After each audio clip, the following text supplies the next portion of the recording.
It's noon, so we're going to go ahead and get started.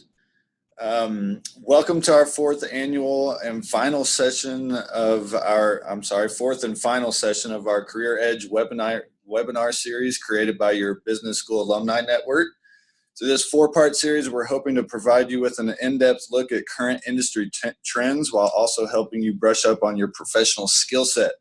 So I am excited for the session today. Thank you so much for joining us. Today we'll be focused on networking and executive interactions. So a couple housekeeping things as we get started. So right before I do introductions, just want to let you know that we'll be taking questions at the end. So please utilize the Q&A functions on your screen to submit any questions, and we will get to as many of those as possible during our Q&A time at the end of our discussion. So let's go ahead and jump into it. I'm Jordan Alvarez. I'm the Program Center Manager at Ruffalo Noah Levitz. I'm stationed here at CU Denver. I'm also an alum, and I'll be moderating with our wonderful presenter, Stephanie Lent, today. All right. Close enough. Yeah, close enough. Stephanie is one of our career advisors here at the Business School Career Center and has a variety of experience in corporate human resources ranging from large international companies to small businesses here in Denver and in New York City. In addition to working as a career advisor, Stephanie has a private practice that focuses on executive and career coaching. So welcome, Stephanie. Thanks so much for being here. Thank you, Jordan. I am happy to be here today, and I am really happy to be talking about these two topics today. In my mind and in the space that I've worked in, both from my professional human resources background to my role at the business school to working extensively with executives in my private practice, these are two topics that everyone at work really expects you to know how to do, but no one trains you on how to do them. And how do you really network the right way? What should you expect when you have executives? Instead, I think people just get thrown into a presentation where executives are going to be there and they don't really know what to do.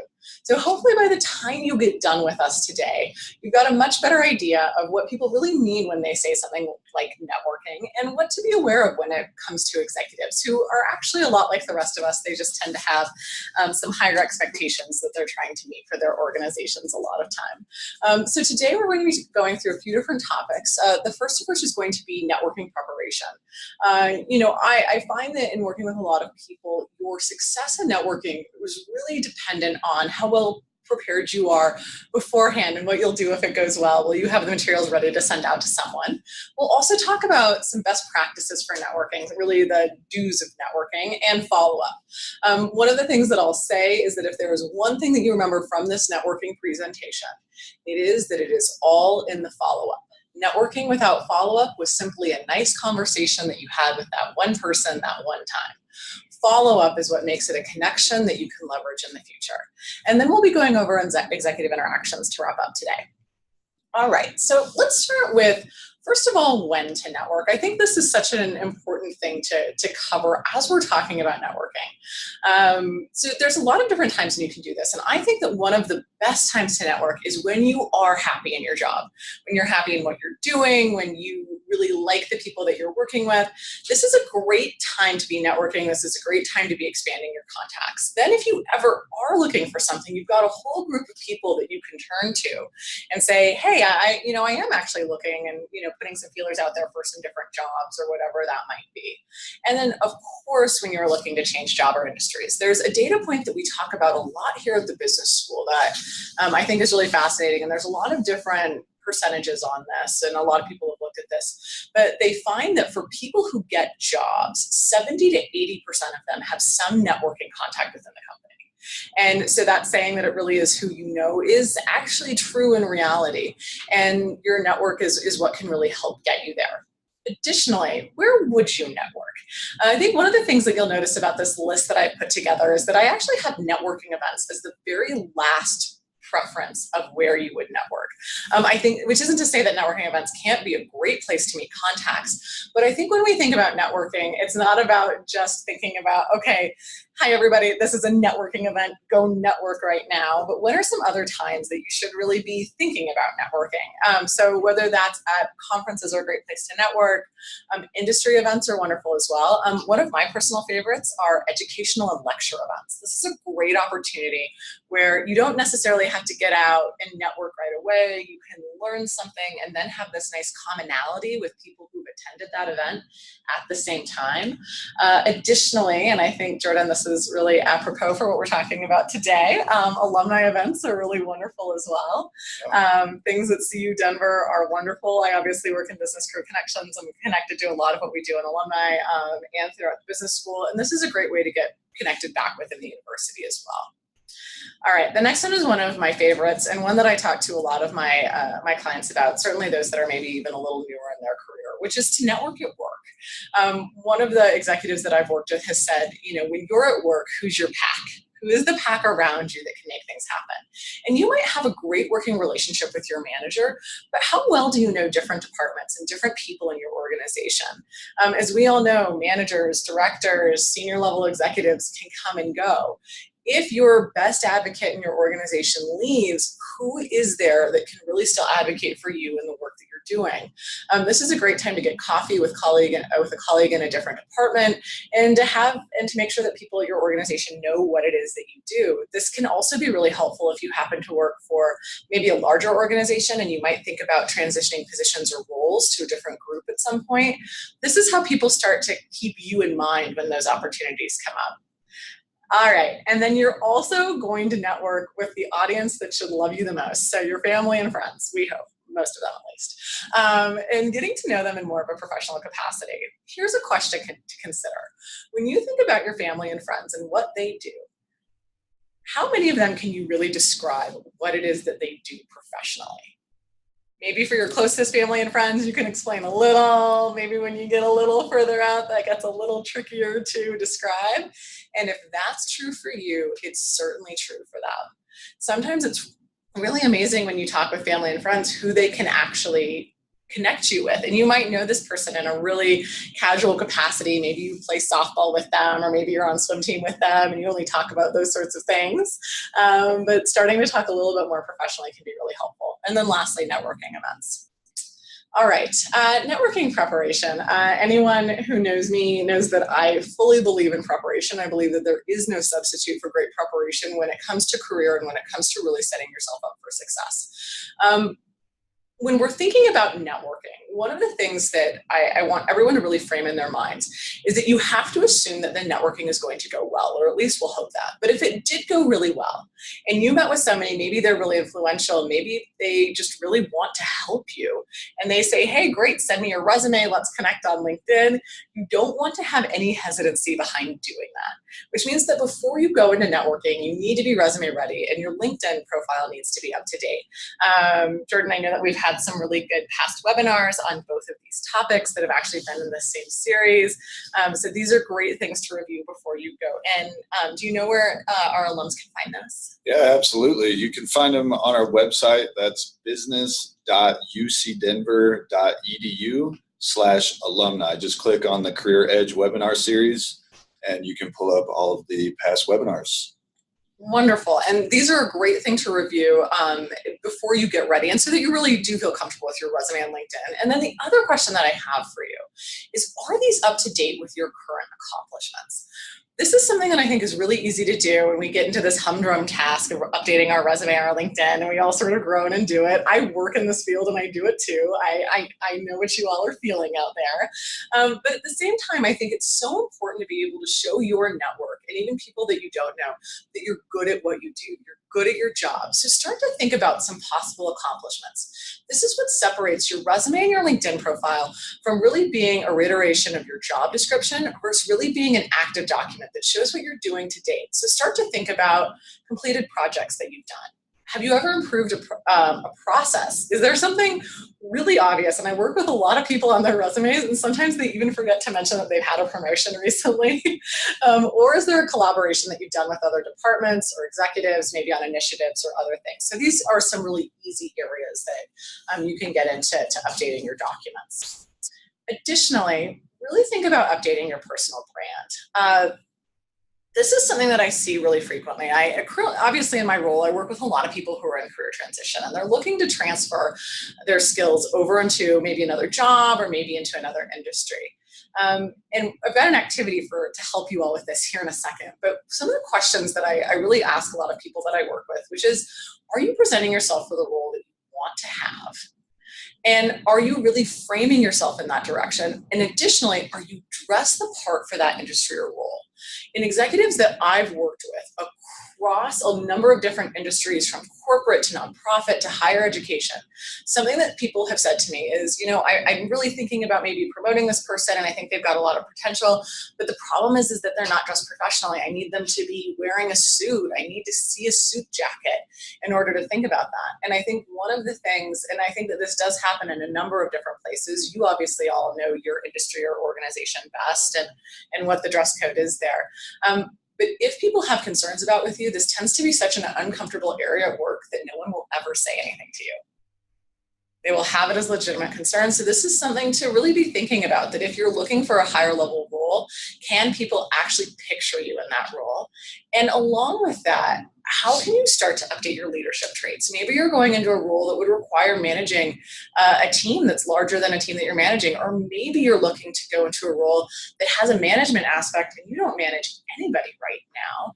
And how can you start to talk about some of those smaller leadership things that you've been able to do and that you can start to talk about when you are doing networking or when you're starting to think about moving forward? All right. I love to have an activity. I love for people to walk out of a workshop or a webinar with something tangible that they can do. And so we'll go with your most powerful career tool in my mind, which is your elevator pitch. So I'd like you all to take a moment and review your current elevator pitch. An elevator pitch, as a reminder, is a 15 to 30 second introduction that sums up your professional and maybe some of your academic experience to this point. So go ahead and review what you're saying right now. I won't take too long because we're on a webinar and I can't see your faces. We'll see how long.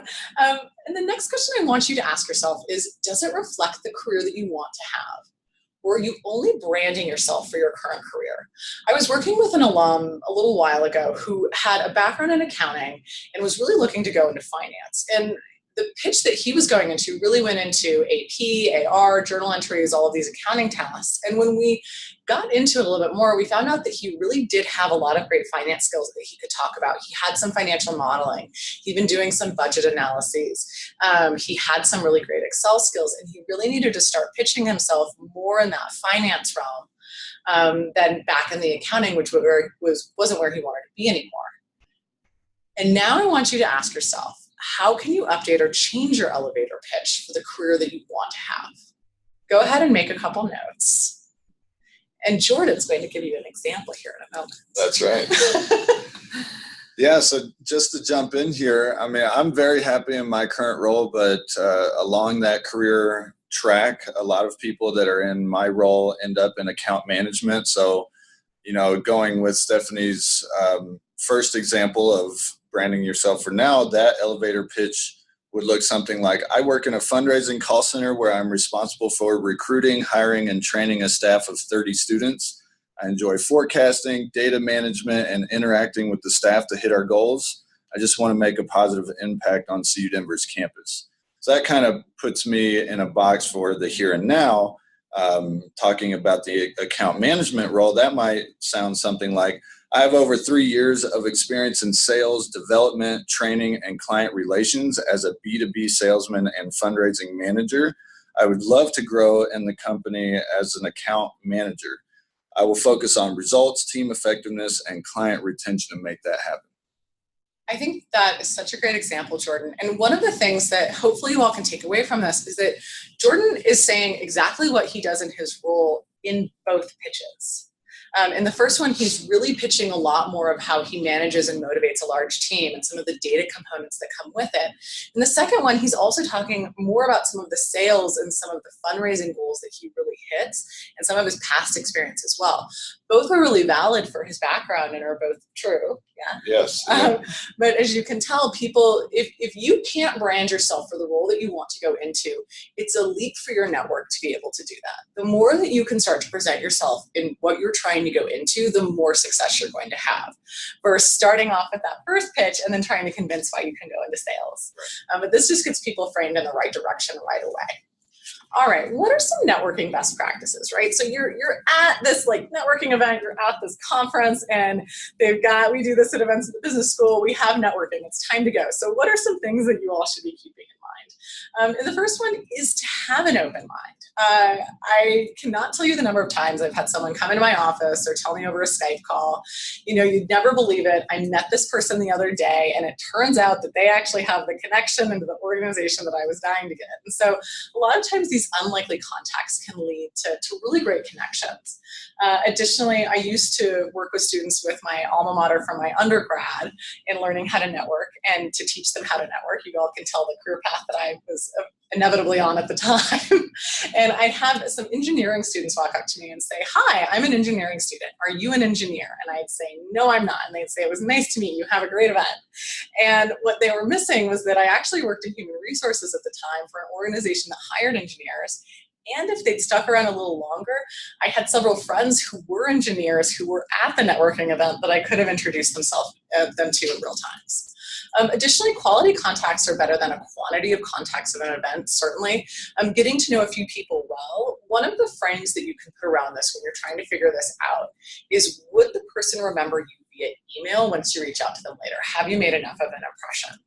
And also not leaning onto the other side of that impression where you've dominated their time for 30 minutes. We want to be memorable in all the right ways. I am certainly guilty of this next one. Maybe if I'm feeling a little tired and I'm at a networking event, I think we've all done it, but don't only talk to the people that you already know. Sometimes this is really tempting if you're going to a networking event where you actually have a lot of colleagues that are going. It can be very tempting just to chat together. And that can also be really impenetrable for people around you to come up and also interact with you. And I really believe this last one, figure out who you can also connect at the event.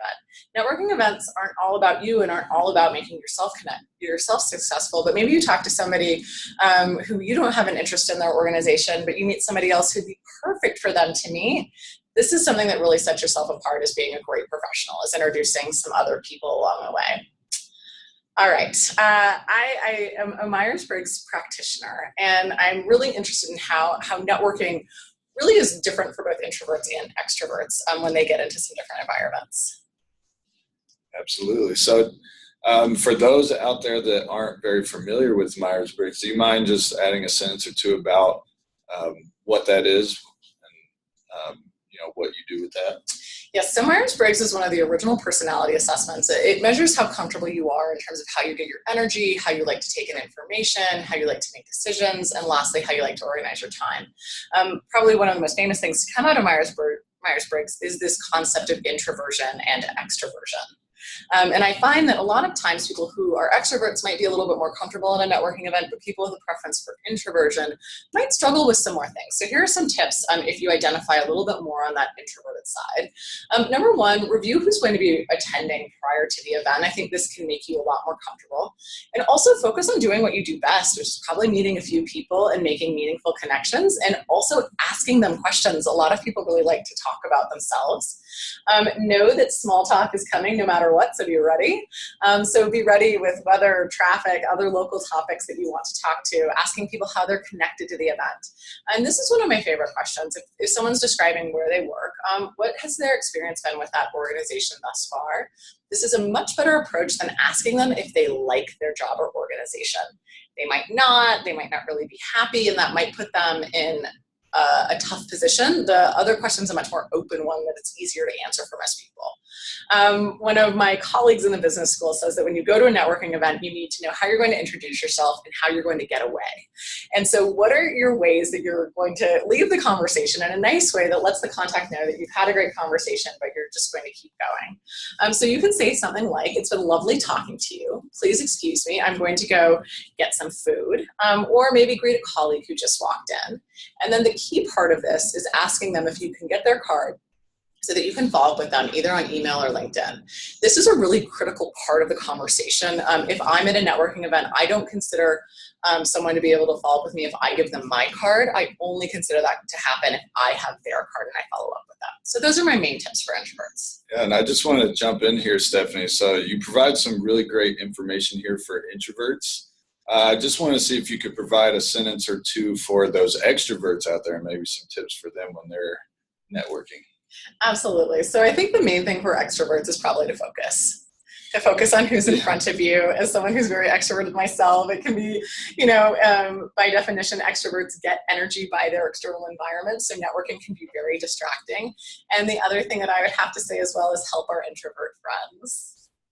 Get more people into the conversation, bring them in. I actually do this in the class that I teach at the business school, and this is the nice symbiotic relationship that we can all have, right? Is to all bring this in together at a networking event.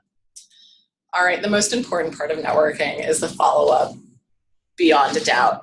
How many times have you met somebody, it's been a great contact, and you haven't really done anything with that connection? Or I'll have students come into me and say, oh my gosh, I met the perfect person, but I never followed up. And that's really tough because you do turn into a pumpkin. The connection window closes on these things. People won't remember you 6 months from now. My general guideline around this is to try to follow up within 48 business hours, and also get in the habit of putting a reminder in your phone when you go to something like this to follow up after any networking event, conference, or meeting. Whenever I get done with a conference, I actually plan a time the following week that I will get linked in with everybody and get connected. Additionally, I try to follow up with email first and then connect with LinkedIn later.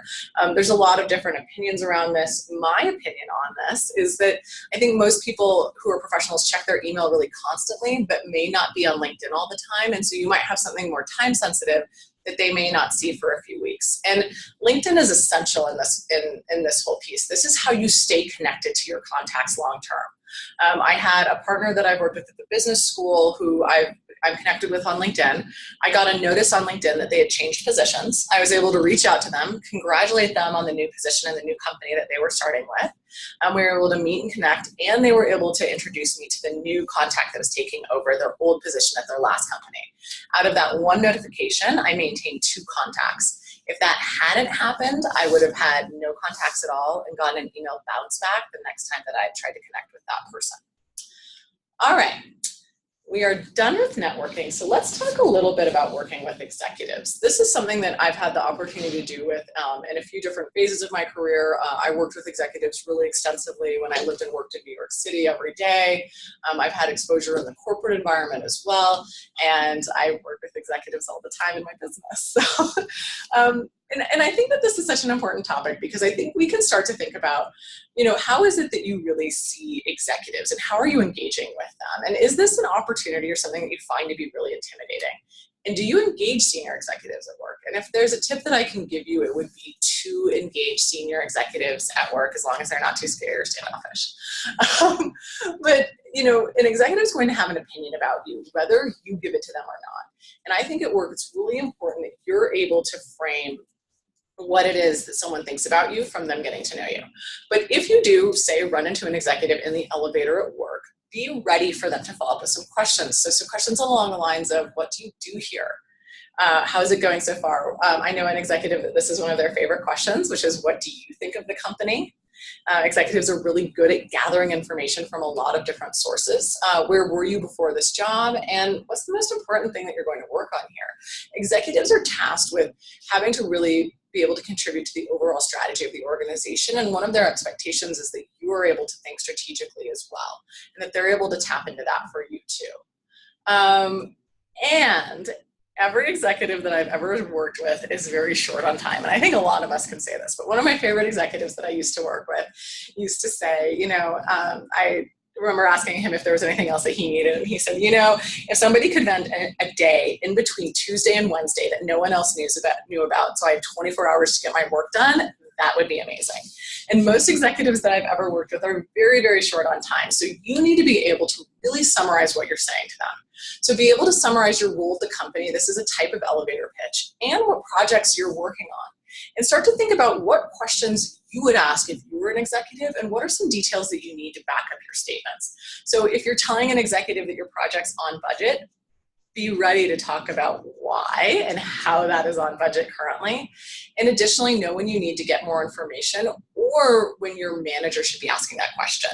And that's something that an executive might not be able to filter out as well, your role versus your manager's role, and being able to guide them on, that's a really great question. That's certainly something that I know my manager would love to talk to you more about. Let's go over and talk to them right now, or let me connect you all via email right now, and let your manager know. Additionally, be informed. The best executives that I've ever worked with have been extremely informed when it comes to every industry event, their competitors, all of the news. I've worked with executives who've read up to 6 newspapers a day, and that's what they get paid to do. They get paid to know what's going on and really understand how that's going to impact the organization that they're running. Know your industry trends, know your competitive information. Who are the competitors to the organization that you work for? What's the current US and world news that you need to know? And I think podcasts are another great place that professionals really should know about. And I think this is something that a lot of us really regularly do. And it's also, I think, kind of funny to see what topics we're all interested in outside and what we're looking at. In meetings, I cannot underscore this enough. Be prepared. Know what is sensitive when it comes to your company news.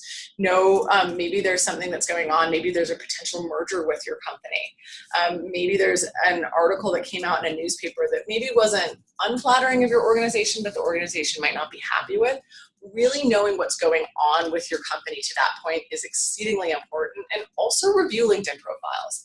I like to know who's going to be in the room when I present. I understand the irony of saying that right now as I present to a webinar to people that I can't see live. But I do think that this has a lot to do with your success. For instance, maybe you have an executive in the room who is your CFO, but they actually did an engineering degree in undergrad and then transitioned into their finance role by doing an MBA and were able to transition into that.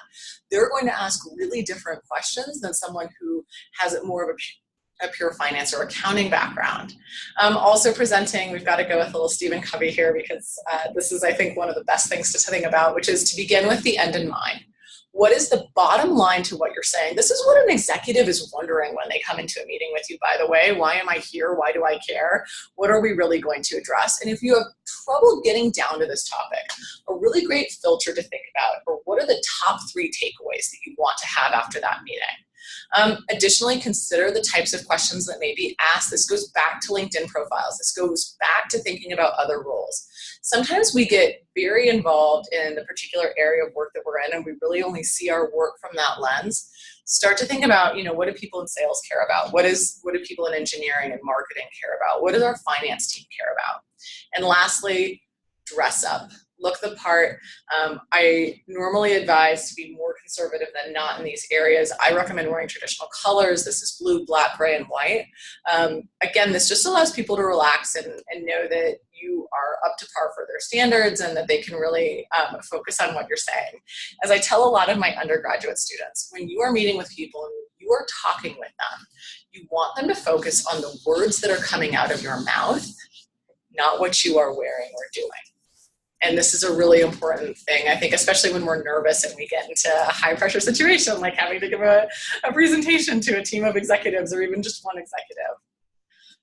Additionally, know your professional etiquette. This is something that I think can catch people really off guard. Jordan, I don't know if you've had this happen to you at work, but have you ever been asked to go to maybe an event or a banquet on the fly? Oh yeah, definitely. Yeah, and you're always having to relearn which side do I start with, which fork is which, whose glass is whose. It's usually a fun talking point sometimes. Yeah, when you sit down. And I think that this is something that, again, if you can be relaxed when you go into these situations, if you know this, if you know, where the forks go, where the knives go, that your drink is on your right side, that your bread plate's on your left, then you can go to these events and maybe you're sitting down at a table with some people that you really want to get to know, and you can actually really just dive into some topics right away. And you've got a natural comfort level rather than feeling really uncomfortable right away about the etiquette. And one of my favorite things about this is that some of these things can seem intimidating, especially maybe if you didn't grow up with this or you've never had it. But at the same time, it's etiquette. The beautiful thing about etiquette is that it's got really written out rules, so you can look up all this stuff and really know what you're going into. All right, lastly, executive follow-up. I think one of the biggest things when it comes to your professional brand is that you need to be known as somebody who does what they say they're going to do. And if an executive asks you to do something, email something, research something, this is your number one priority. This is something you need to do right away. You might need to let your manager know that this executive requested this and this has to be priority for you right now. And it may be your only marker for future performance. Like, executives don't have extensive interactions with people at all levels of their organization. And so that one project that you maybe never got to them or you got to them in a few days might be the only measurement that they have for you, even if every other single workday you are being an outstanding employee. They're not going to see you that way because the one time they had to evaluate you, they weren't able to get it in a timely manner. Additionally, no executive ever asks you to follow up with them, keep in touch with them, to be nice.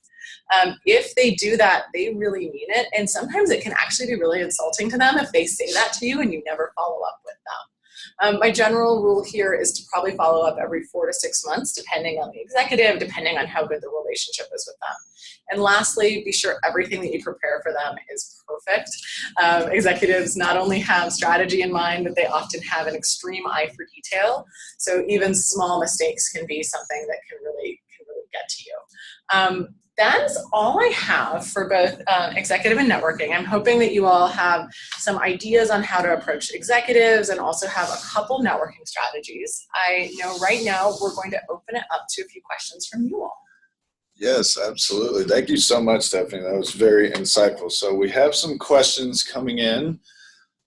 So here's the first one. I'm afraid that when I am networking, I unintentionally show them my disadvantages. So how do I manage these circumstances? Sometimes they just want to know my failure or talk about my disadvantages.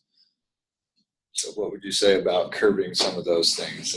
That's such a great question. And you, I think, can tell that I really want to ask a lot of follow-up questions to this.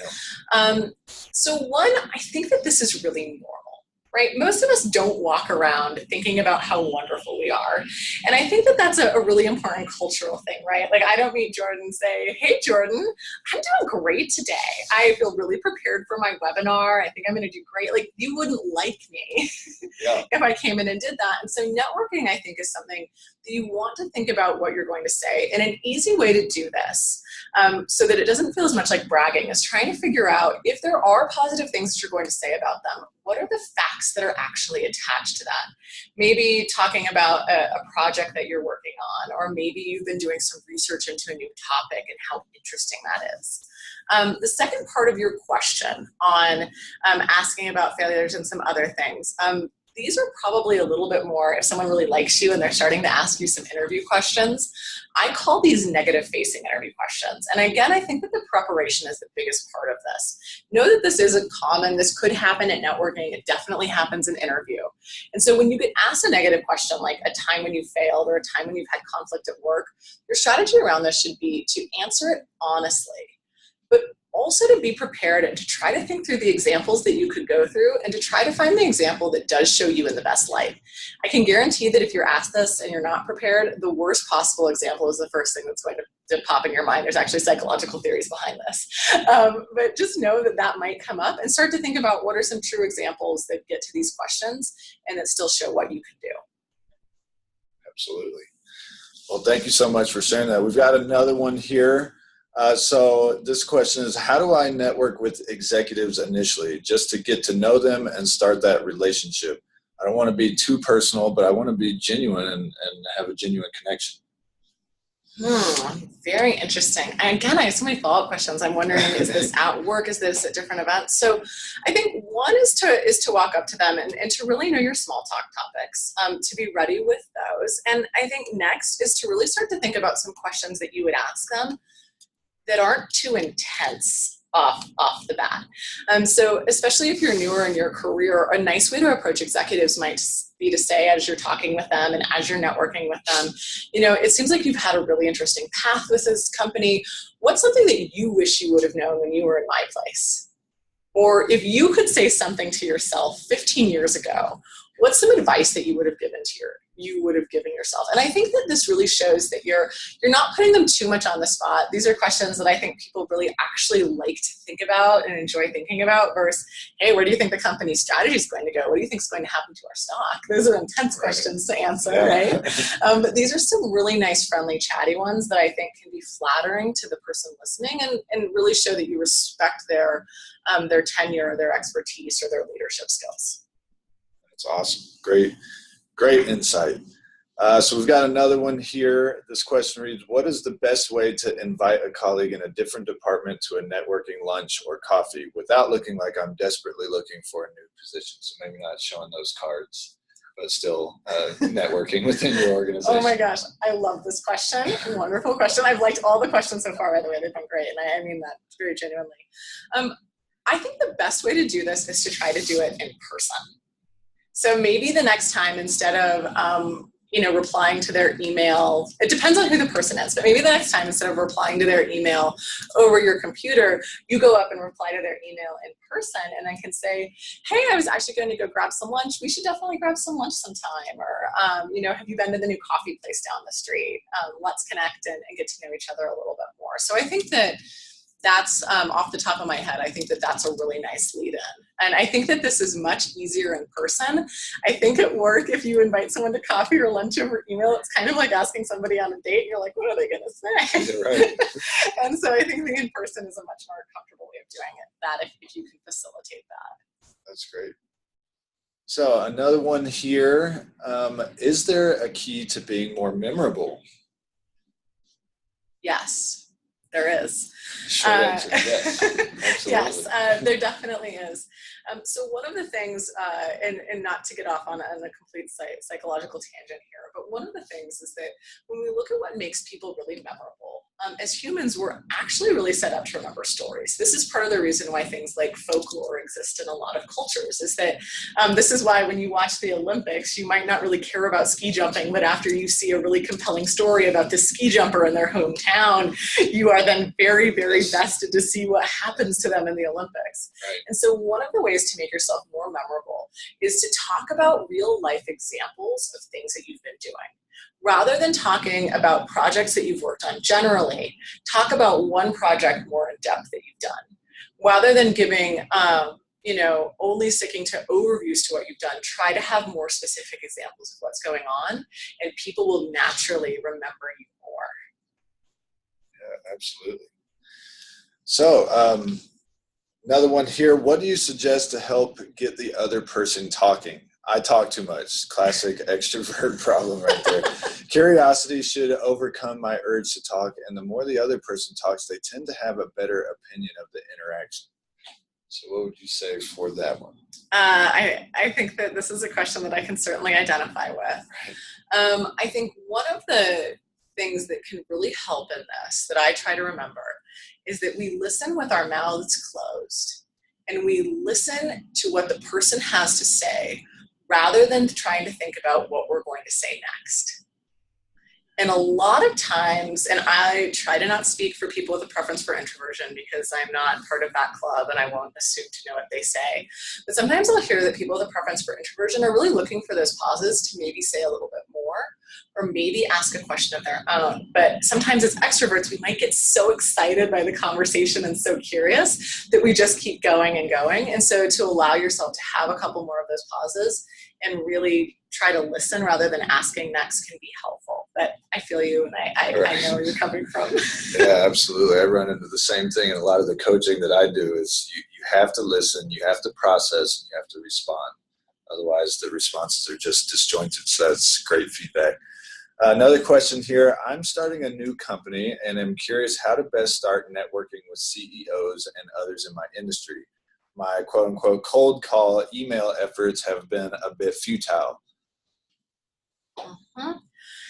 And I think part of this is that you, in some ways, I think you want to get to executives and other people really in their natural habitat, and that can be hard. This is a place where I particularly see educational events as being something that can really set yourself apart, and you never know who you're going to meet at some of these things. I've met some really top executives in places that I wouldn't think that I'd meet them. One easy place to look at, so there's obviously everything that we have going on in the business school. But especially if you are starting up a company, I would look at Built in Colorado. This is the startup website, and there are a lot of networking events and a lot of really interesting topics going on.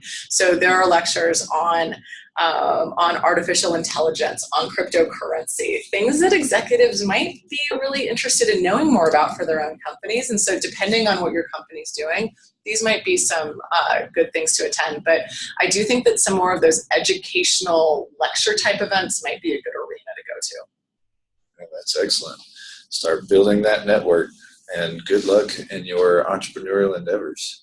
I agree. Good point, Jordan. Yeah, another one here. So how do you edge into a conversation when someone is monopolizing the executive contact? Sometimes people are intent on controlling the conversation and speak about themselves. Timing can be a challenge, especially with a lot going on. If people don't take a breath, but just keep talking, and you don't get a chance to jump in and contribute without appearing rude. So what would some advice be there? I think that that's something that happens a lot, and I think that it can be tough to get in. And I agree with the way that this person's actually asking this question, which is that the social skill around this is tough, because you don't want to be jumping in when you shouldn't and then appear rude. So I think do the best that you can. So maybe if there's even a slight pause in the conversation and you could say, that's really interesting. That actually reminds me of an initiative that we're working on over here. That's so interesting. I actually had worked on that in a past job that I had, and just different ways that you can connect in. If that's not possible, executives are some of the smartest people that I've ever worked with, and they are very perceptive. They are very good at judging who's around them and knowing what's going on. So number one, know that they see that too, and know that they're also going to be measuring the social skill of the person who is monopolizing it. And I think that it could be really appropriate. Try to wait it out to the end of the conversation, get in where you can, and then at the end say, I actually have, I'd love to connect with you. I actually had a couple questions. It was just a little tough to get in there. Would it be okay if I followed up at some point and just asked you a couple of things that I was curious about? Yeah. Absolutely. I know one thing I've done in the past is just walked them to the door. That last 15, 20 steps to the door with that executive can be very impressionable if it's the right environment. So another one here, what frequency would you recommend for updating contacts? Is email sufficient? Can you repeat that question one more time? Yeah, no worries. What frequency would you recommend for updating contacts? And is email sufficient? So people that are in your network.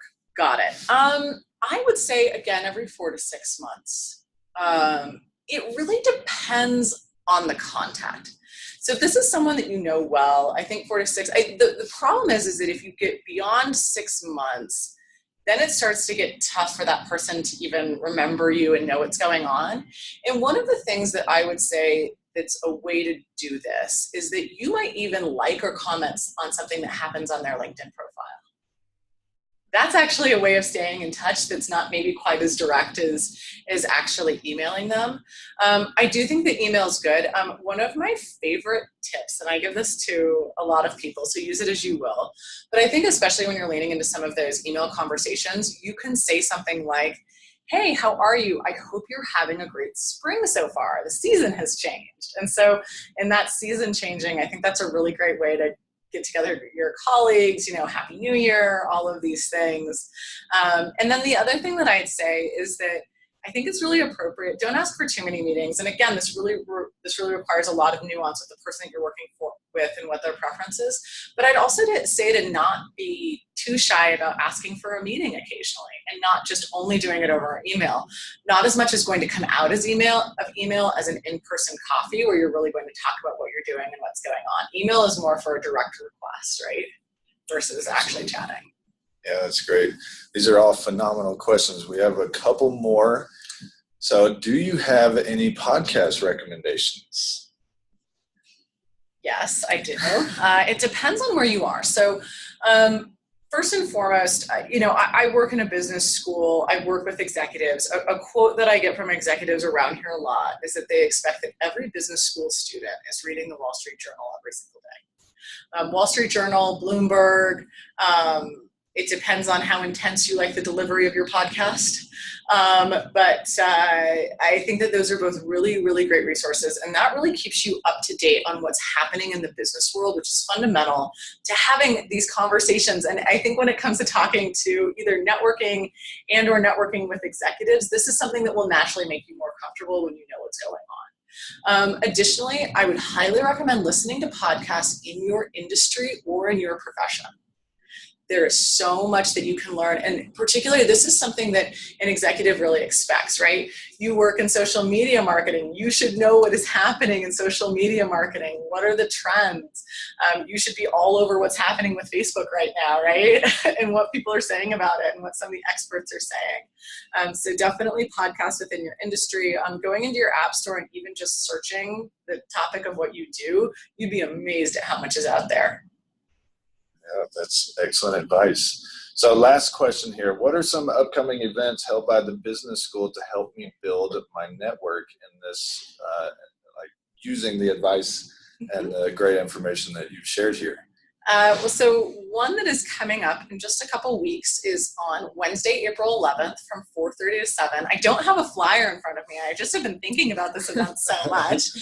It's Work at Your Peak, and this is an event that is careers and investment services. So for those of you who are not aware, and you might not be, Denver is really rich for investment services. So there's a number of great investment services companies that will be there: Charles Schwab, TIAA, Janus Henderson, among a lot of others. See, I got the flyer, but not every company off the top of my head. And so that's a really great place. And some of these companies have very big offices in Denver and do hire for every function, from project management to finance to human resources. Yeah, absolutely.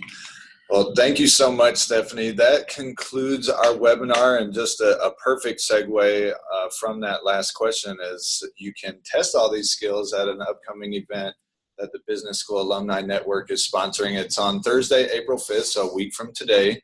It's at Holli Brewery, which is actually owned by an alumna of CU Denver. It's as I understand, the only gluten-free brewery in the state of Colorado. So excited for that. It's at 6 p.m. to 7:30. We actually have some vouchers for Uber to get out there, so drive safe. The registration link is right there. But yeah, Stephanie, this was excellent information. I can't thank you enough for sharing this. I hope that it was valuable and insightful to our audience out there. You see our link. I shared this earlier, but the business.ucdenver.edu/alumni link there at the bottom. Would love for you to get connected with the BSAN here at the business school if you'd like to volunteer or get connected with resources like these wonderful events that we're going to have. So again, Stephanie, thank you so much for joining, and thank you everyone as well for signing in.